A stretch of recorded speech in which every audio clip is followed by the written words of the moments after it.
A character trait gets its value when it is exhibited in an opposite situation. Let me say that again.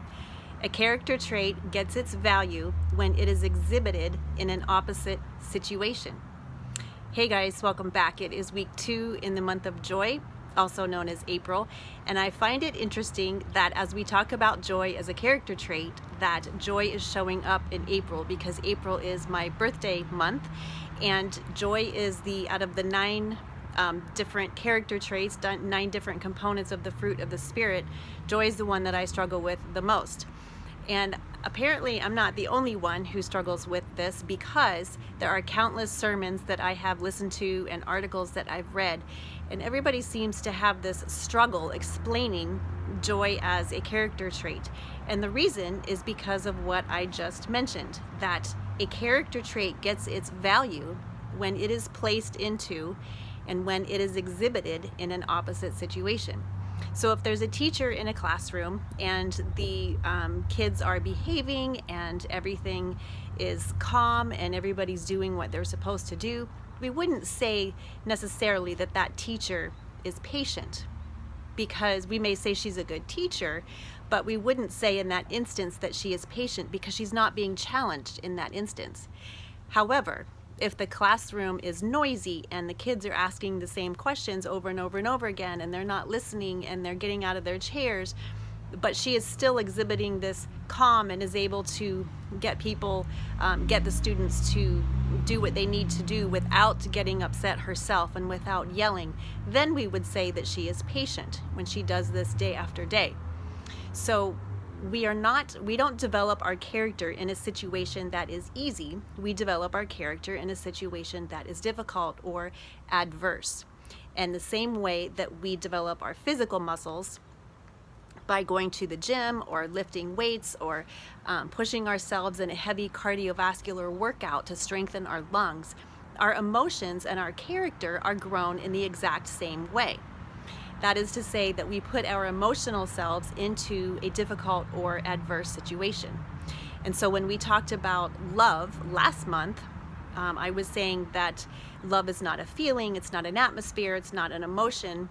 Now certainly love has those components in it, but as a character trait, love changes a bedpan, or love gets up in the middle of the night to go pick somebody up, or love does something that challenges us to do something that we don't feel like doing.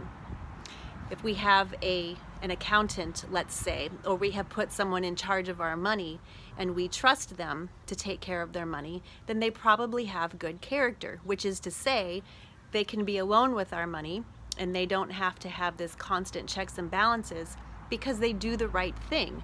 Our character is when we do the right thing when nobody's looking, right? We say that often.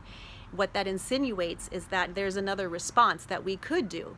We could choose to be dishonest, or we could choose to do the wrong thing. But our character is when we do the right thing in a difficult or opposite situation. So when we're talking about joy, and one of the reasons why I have such a difficult time with joy is that we can say that the other 9 or the other 8 fruit of the Spirit, we have love, joy, peace, patience, kindness, goodness, gentleness, faithfulness, self-control. It's easy to look at the other components and say, yeah, if we want to exhibit patience, then when we're standing in a long line, we are under control and we're not, having a temper tantrum. However, when we put joy into that scenario, when we say that in order to exhibit joy, joy gets its value in an opposite situation, now it doesn't make sense. And now it doesn't sound right. And it's very difficult to explain, and it's very difficult to employ.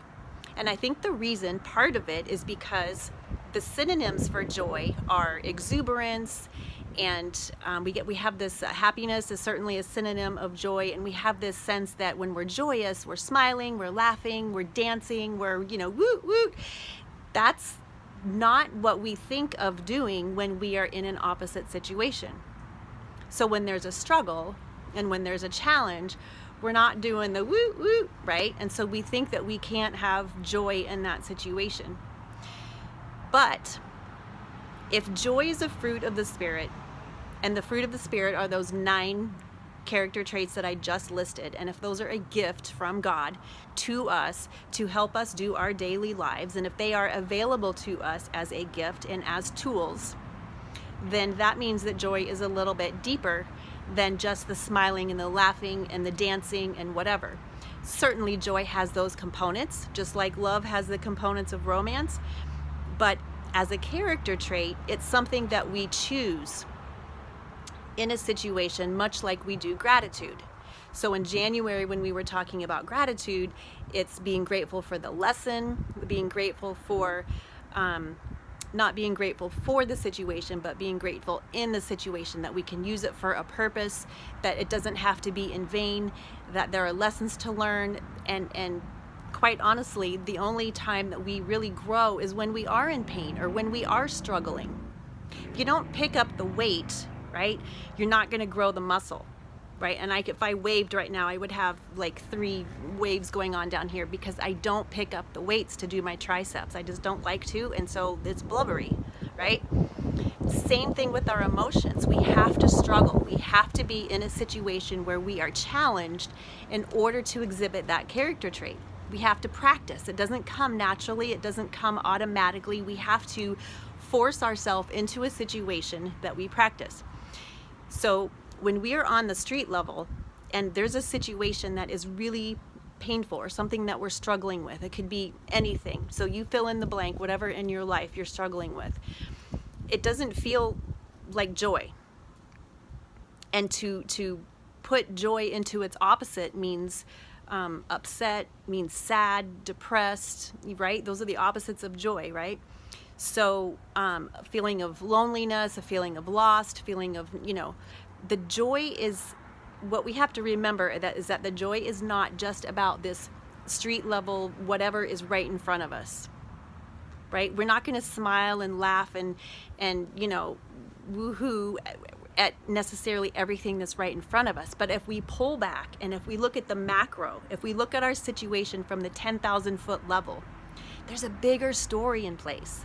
And I can't tell you how many times I get stuck because I am looking at what is right in front of me and I'm saying, this is really frightening. And then everything gets clouded and there's no joy. I can't see the joy. The joy comes when we have that assurance that we are protected, we are provided for, we are taken care of. There's a bigger story going on than what we can see that's right in front of us, that God's never gonna let us go, that He's working behind the scenes, that there's things being put together outside of us that we have no idea. The joy is that this is not all for naught, and it's not in vain, and it does have a purpose if we choose to give it a purpose, and we can learn from it and we can grow from it. So plugging joy into its opposite sounds really odd, and it sounds as if we are not giving credibility and credence to whatever it is that we are going through. It's just the one character trait that just seems to be like, those pictures that say which one doesn't belong. Sometimes it just seems like joy's the one that just doesn't belong. Like, how can we have joy when we see all this, devastation around us and all the problems in society? The joy is that that's not the only story. There are so many good things in our society. We just don't choose to see it. We don't choose to dwell on it. We don't choose to focus on it. We don't choose to be a part of it. We just like me, I hibernate. When I'm in something, I'm like, yeah, I go off, I'm offline and I just want to hibernate. That's not joy. The joy is that we don't have to do that. We can still put one foot in front of the other. We can still keep going. So if you want to follow along in the journal, you can go on to Amazon and get either one of these books. This one, by the way, has wonderful character traits in it. You're going to love this memoir of Bob Lujano, or you can get the journal. They're both on Amazon and Barnes & Noble. So next week, we will continue to talk about joy. Take care, you guys. Let me know what you think in the comments.